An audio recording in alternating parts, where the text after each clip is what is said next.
Assalamualaikum warahmatullahi wabarakatuh. Perkenalkan, saya apoteker Lila Prabdani Agni Hajma, Master of Clinical Pharmacy. Saya merupakan salah satu dosen tetap di Fakultas Farmasi Universitas Muhammadiyah Surakarta yang tergabung dalam Departemen Farmakologi dan Farmasi Klinis. Fokus keilmuan saya adalah bidang farmasi klinis, yang di dalamnya mencakup ilmu tentang pharmaceutical care sebagai tugas pokok seorang apoteker yang terkandung di dalam undang-undang yang meliputi pertama, proses screening resep, rekonsiliasi obat, visite, konseling, pelayanan informasi obat, dan terutama dalam hal evaluasi adverse drug reaction dan monitoring efek samping obat. Dalam konsentrasi ilmu tersebut, terdapat pembahasan mengenai special population dan kebutuhan terkait dengan nutrisi, serta manajerial farmasi yang dituangkan dalam studi farmakoekonomi. Pada kesempatan ini, saya akan menyampaikan video unjuk kerja Tridharma Perguruan Tinggi pada bidang pengajaran yang terbagi menjadi dua video. Yang pertama adalah deskripsi mata kuliah yang saya ampu, dan yang kedua adalah video pengajaran dan interaksi saat berada di dalam kelas. Mata kuliah yang saya ampu adalah mata kuliah farmasi klinis. Mata kuliah ini merupakan mata kuliah wajib di Fakultas Farmasi dengan bobot 2 SKS. Mata kuliah ini disampaikan dalam 16 kali pertemuan, termasuk ujian tengah semester pada pertemuan ke-8 dan ujian akhir semester pada pertemuan ke-16. Mata kuliah ini memiliki prasyarat mata kuliah farmakoterapi dasar yang sebelumnya sudah harus ditempuh oleh mahasiswa pada semester 4.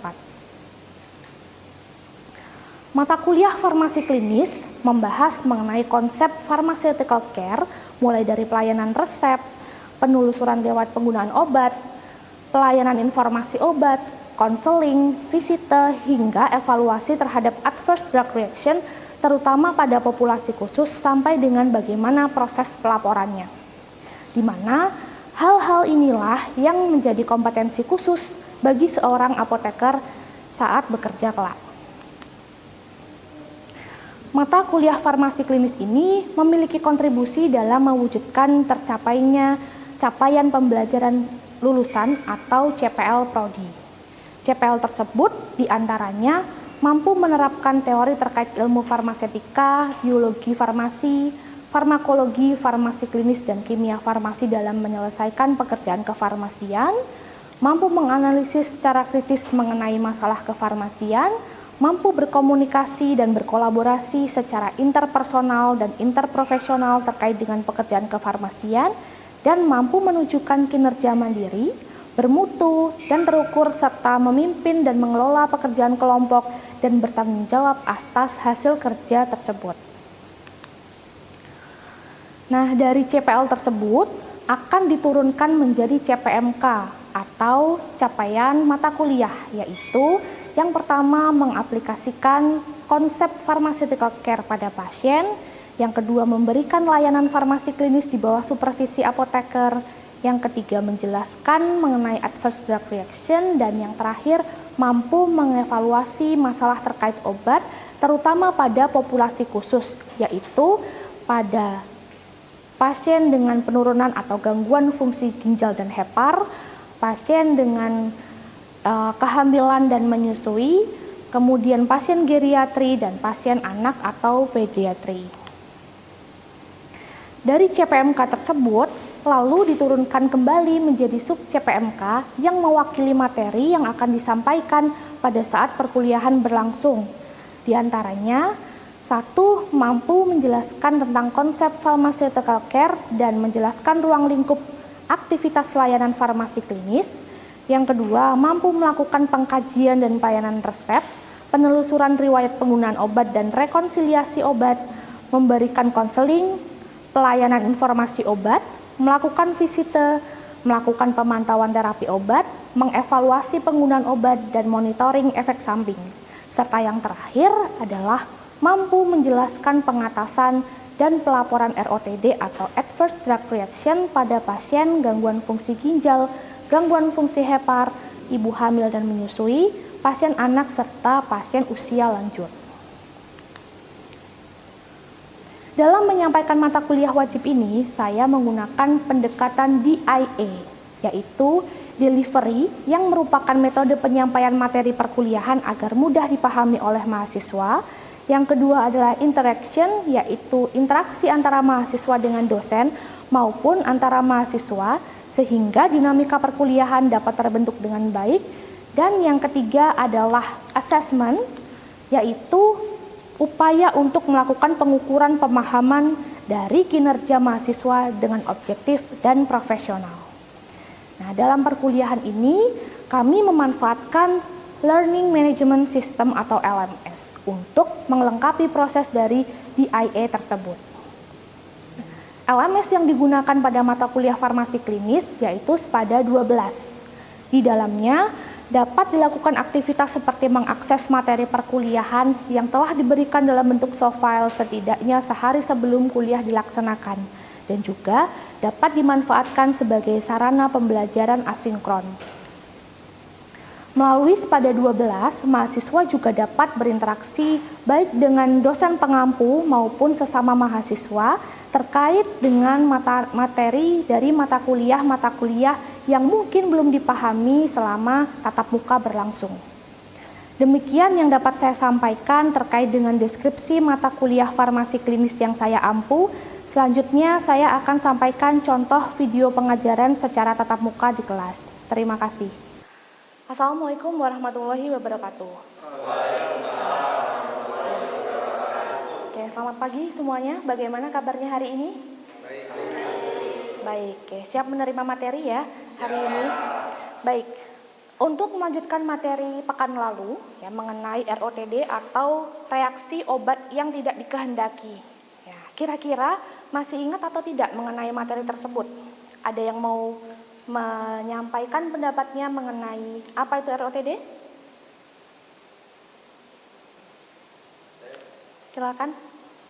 Baik, untuk ROTD sendiri itu adalah respon terhadap suatu obat yang berbahaya dan tidak diharapkan serta terjadi pada dosis lazim yang digunakan oleh manusia untuk tujuan profilaksis, diagnosis maupun terapi.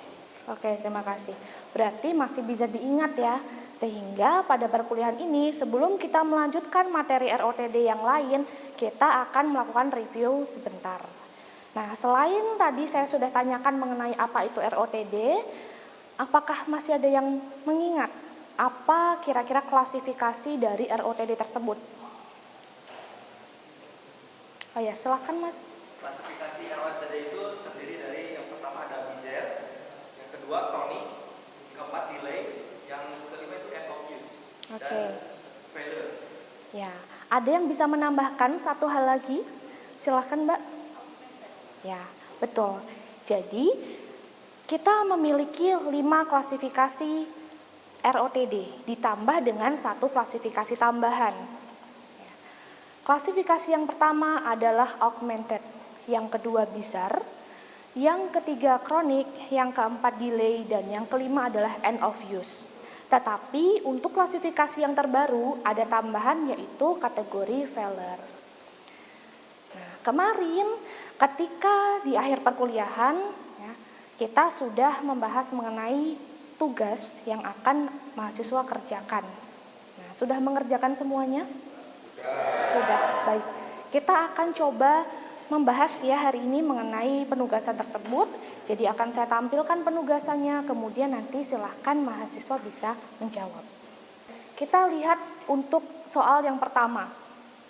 ROTD merupakan respon pasien terhadap suatu obat yang berbahaya dan tidak diharapkan, bukan karena overdosis dan penyalahgunaan obat, namun tidak semua respon dapat dijelaskan secara farmakologi, sehingga menyebabkan timbulnya efek yang tidak diduga.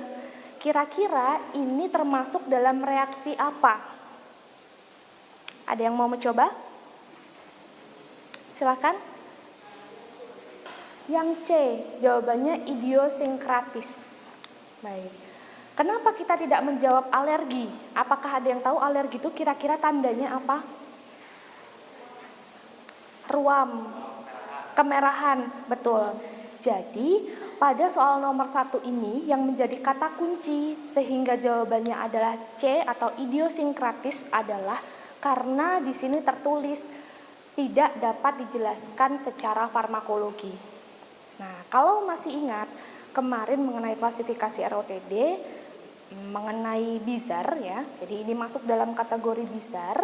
Di sana ada yang namanya imunitas dan non-imunitas reaction. Ya. Nah, idiosinkratis di sini adalah pecahan ya atau pertengahan dari kedua hal tersebut. Contohnya apa? Contohnya misalkan ada yang tahu apa itu contoh dari obat golongan beta blocker yang paling umum digunakan? Apa kira-kira? Apakah bisoprolol termasuk beta blocker? Ya. Nah, salah satu contoh yang paling sering keluar adalah mengenai propranolol, yaitu beta blocker golongan non-selektif. Beta blocker itu seharusnya bekerja di jantung, tapi ternyata dia karena tidak selektif memiliki reseptor lain yang ada di paru-paru. Sehingga apabila seseorang yang meminum obat beta blocker terutama yang non-selektif, contohnya propranolol tadi, kemudian mengalami gangguan pernafasan misalkan sesak ya, atau respiration rate-nya meningkat, maka ini termasuk reaksi idiosinkratis. Karena reaksi yang terjadi bukan di lokasi aksinya, yaitu bukan di jantung. Baik, bisa dipahami nomor 1? Bisa. Kita teruskan ke nomor 2. Oke. Seorang wanita 67 tahun sudah 9 tahun didiagnosis diabetes mellitus. Nah, pasien kemudian merasakan badannya lemas, muncul keringat dingin, pandangannya kabur, dan tidak sadarkan diri. Jadi pasiennya dibawa ke UGD dalam kondisi tidak sadarkan diri. Pasien kemudian akan dilakukan rekonsiliasi oleh apoteker. Ya. Nah, apoteker tersebut menduga pasien mengalami ROTD. Kira-kira tipe ROTD-nya yang mana? Silakan. Yang augmented. Yang augmented ya. Jawabannya A. Apakah semuanya setuju? Setuju.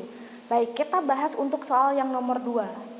Nah, tadi di awal kita sudah tahu apa itu pengertian dari ROTD. Kata kuncinya adalah dia atau obat ini digunakan dalam dosis yang wajar, bukan overdosis atau bukan overuse. Nah, ketika kita menemui soal di sini diketahui pasien itu meminum metformin dalam rentang terapi yang sesuai, yaitu 500 mg dan glimepiride juga dengan rentang terapi yang sesuai, yaitu 1-2 mg per hari. Maka di sini pasien tidak ada keluhan overuse. Sehingga ROTD yang dimaksud adalah yang A atau augmented. Baik, kita teruskan ke yang nomor 3.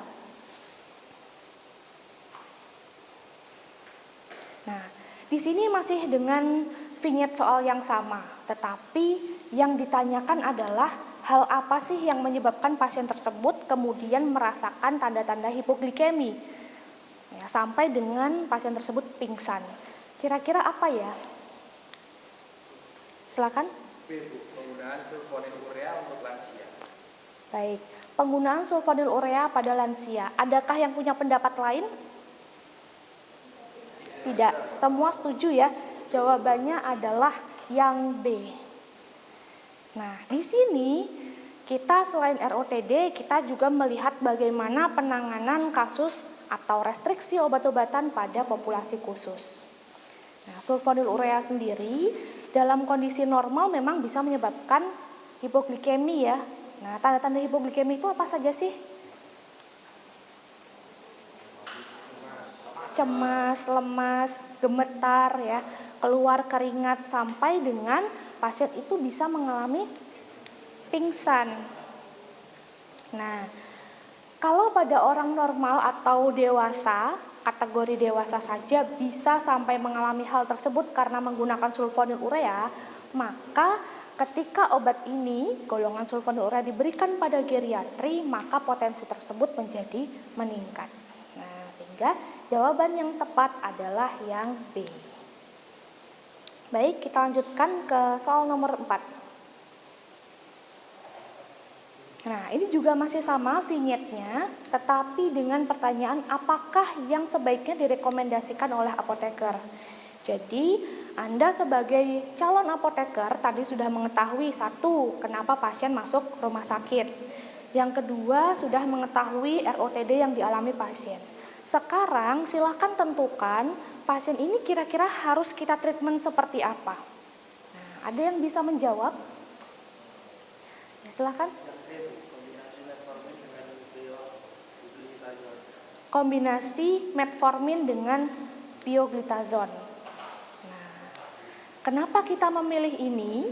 Ya, ini ada kaitannya dengan terapi yang sebelumnya. Ketika kita mengetahui bahwa ada satu obat yang menyebabkan ROTD atau ADR, maka obat tersebut harus ditindaklanjuti. Entah itu satu, dikurangi dosisnya, yang kedua digantikan dengan obat lain, atau yang ketiga dihentikan sementara, dilihat responnya, kemudian diberikan kembali. Nah, kalau tadi dijawab dengan mengkombinasikan metformin dengan pioglitazone, berarti kita ingin mengganti sulfonylurea dengan pioglitazone. Nah, apakah ini sudah tepat? Ya, sudah tepat ya, karena pioglitazone atau obat golongan thiazolidinedione itu cocok atau bisa digunakan oleh lansia dengan efek samping yang minimum. Bisa dipahami? Bisa. Hari ini kita akan move on ke materi yang baru, yang masih dalam ruang lingkup ROTD, tetapi kita bahas mengenai faktor-faktor sampai dengan bagaimana cara pelaporannya. Setelah kita bahas soal yang tadi, ya, dengan contoh-contoh usia, ya, kira-kira semakin tua itu semakin banyak atau tidak problem yang akan dialami pasien kalau obatnya tidak tepat?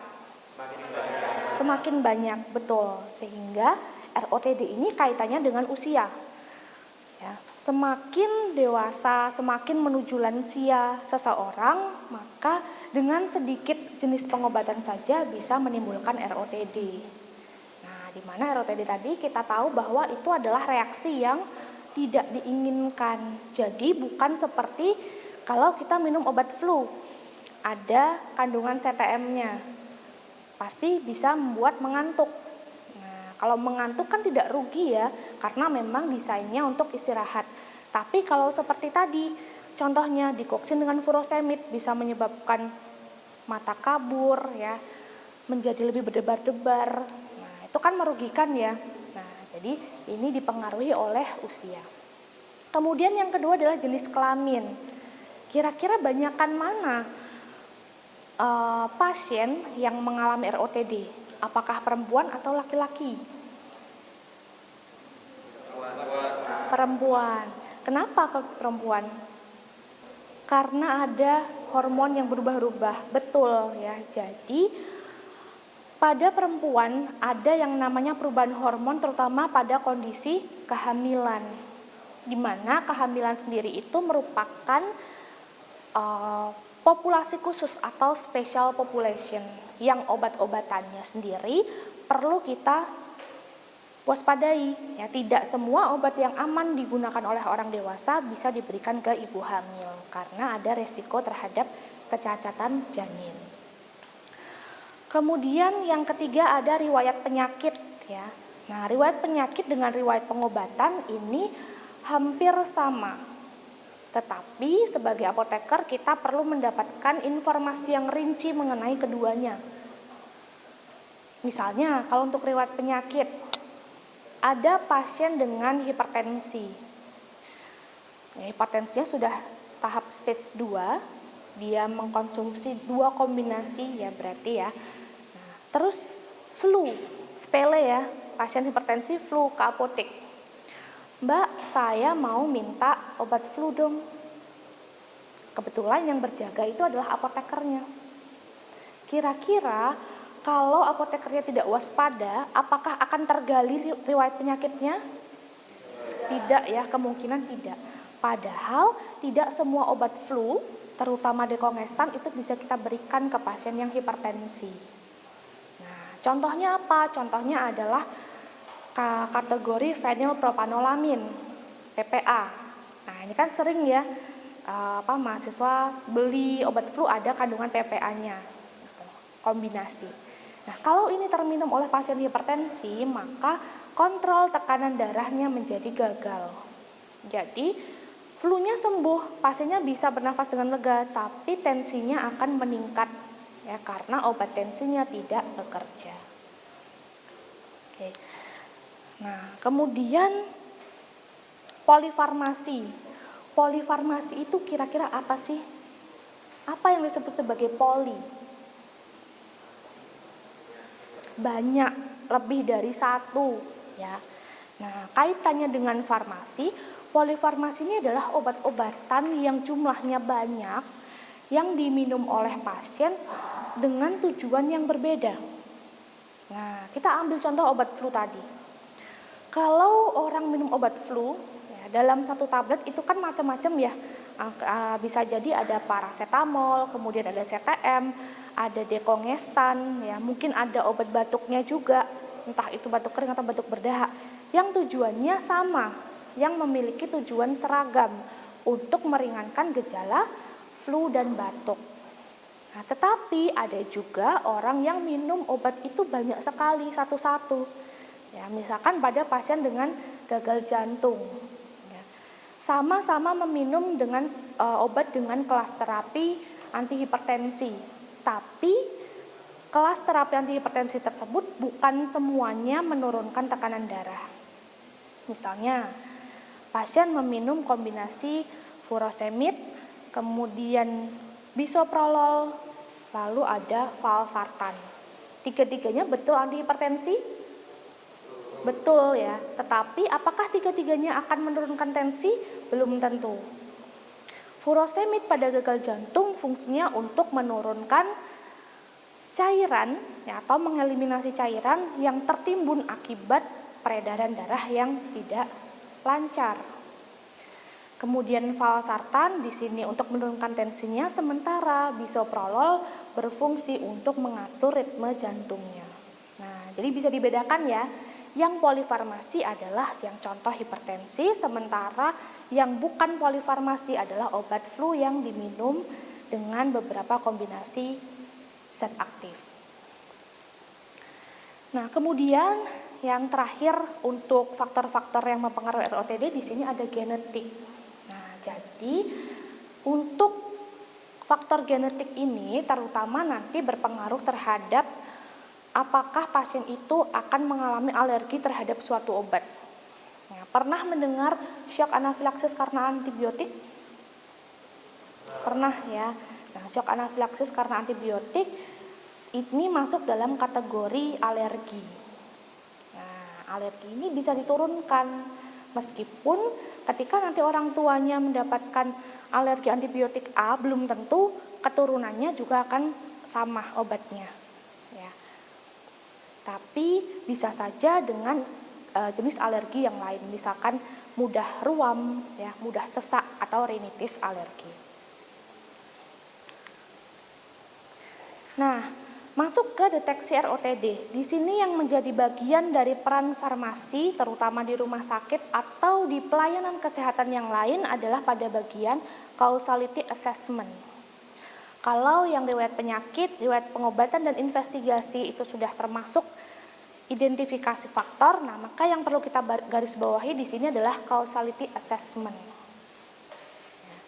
Causality assessment ini akan memperkirakan kemungkinan terjadinya ADR atau ROTD berdasarkan kriteria tertentu. Nah, kapan kita harus melakukan causality assessment? Yang pertama apabila ada kecurigaan terjadi ROTD. Nah, pasien di rumah sakit diobati, ya, kemudian mengalami sesak nafas. Saat kita cek tidak ada efek samping obat yang mengarah ke sesak nafas. Oh, berarti ini pasiennya kemungkinan alergi obat. Sehingga kita curigai obat yang digunakan pasien mengalami atau menyebabkan ROTD. Nah, setelah itu kita lakukan penilaian adanya laporan secara spontan. Jadi kita melakukan judgmental, kira-kira obat apa ya yang tadi diminum ya. Nah, lalu kita curigai, oh sepertinya obat yang ini yang menyebabkan alergi. Nah, kalau sudah tahu apa obatnya, apa penyebabnya secara spontan, maka masuk ke pembuatan laporan ADR. Nah, kenapa kita harus membuat laporan ADR dan kalau sudah dibuat nanti akan diapakan? Ya. Nah, laporan-laporan ADR nantinya akan dikirimkan, ya, terutama untuk ADR-ADR yang memang belum pernah terjadi sebelumnya, dikirimkan kemana? Ke Pusat Meso dan Farmakovigilans Nasional. Jadi nanti kalau mahasiswa bekerja di rumah sakit atau di pelayanan kefarmasian yang lain dan menemui ada kasus permasalahan pasien yang berkaitan dengan ROTD atau ADR, bisa dicatat dan dikirimkan ke Pusat Farmakovigilans Nasional. Nah, nanti oleh badan ini akan dilakukan koleksi. Untuk apa? Setelah itu disebarkan lagi ke rumah sakit, kemudian ke klinik dan lain sebagainya, sehingga apabila ada kejadian berulang, pengatasannya sudah bisa dilakukan. Nah, untuk melakukan causality assessment itu ada 2 yang berlaku di Indonesia. Yang pertama menggunakan kategori WHO UMC dan yang kedua menggunakan Naranjo atau algoritma Naranjo. Nah, kemudian untuk yang algoritma Naranjo di sini sama ya, perbedaannya dengan WHO UMC terletak pada poin yang akan kita tetapkan.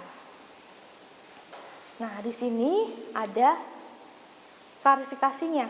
Kalau misalkan lebih dari 9 artinya betul obat tersebut penyebab terjadinya ROTD, tapi kalau 0 nilainya maka kecurigaan tersebut harus dihilangkan. Nah, yang menjadi catatan adalah penulisan algoritma Naranjo atau WHO UMC dilakukan untuk 1 obat saja. Misalnya pasien dapat 10 obat, berarti kita membuat 10 algoritma. Nah, di sini pencegahan dan penata laksanaan ini sepenuhnya menjadi tanggung jawab farmasis ya. Sehingga ini harus kita waspadai dan kita kenali bersama untuk apa? Untuk mengurangi risiko dari ROTD. Nah, karena kita sudah belajar mengenai bagaimana pelaporannya, maka untuk pertemuan selanjutnya saya akan memberikan penugasan.